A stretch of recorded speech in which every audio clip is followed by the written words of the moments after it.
న్యూస్కు స్వాగతం. ముందుగా ముఖ్యాంశాలు. ఆపరేషన్ సింధూర విజయవంతం నేపథ్యంలో పుంగనూరులో జాతీయ జెండాతో ర్యాలీ నిర్వహించారు.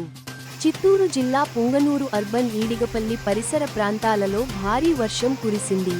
పుంగనూరులో తీరంగా ర్యాలీ నిర్వహించిన మధుసూదన్ రాయల్ ఆధ్వర్యంలో శనివారం ఆపరేషన్ సింధూర విజయవంతం నేపథ్యంలో ఈస్ట్పేట నుండి ఎంవీటీ రోడ్ మీదుగా చేపట్టినట్టు చెప్పారు.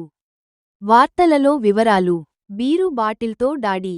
వ్యక్తికి గాయాలు. నానాసాహెబ్ పేటకు చెందిన ఫయాజ్ బైక్పై వెళ్తుండగా గూడూరుపల్లికు చెందిన కుమార్తో వివాదం.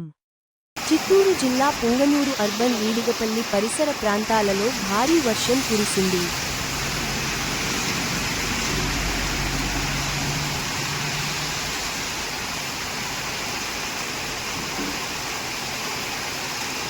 పుంగనూరులో తీరంగా ర్యాలీ నిర్వహించిన మధుసూదన్ రాయల్ ఆధ్వర్యంలో శనివారం ఆపరేషన్ సింధూర విజయవంతం నేపథ్యంలో ఈస్ట్పేట నుండి ఎంవీటీ రోడ్ మీదుగా చేపట్టినట్టు 22వ తేదీన మన భారతీయ యాత్రికులపై పహల్గాంలో ఉగ్రవాదులు దాడి చేయడం జరిగింది.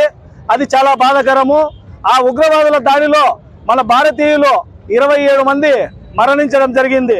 మరణించిన తక్షణమే మన గౌరవనీయులు ప్రధానమంత్రి నరేంద్ర మోడీ గారు ఇమీడియట్లీ యాక్షన్ తీసుకొని యుద్ధాన్ని ప్రకటించడం జరిగింది.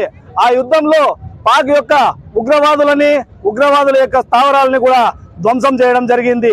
ఎందుకంటే మనం చూస్తున్నాం, గతంలో కూడా ఇది వరకు ఇంతకు ముందు కూడా పాక్ మన పైన దండయాత్రలు చేసి మన యాత్రికులని ఎంతో మందిని చంపడం జరిగింది. దానిపైన సింధు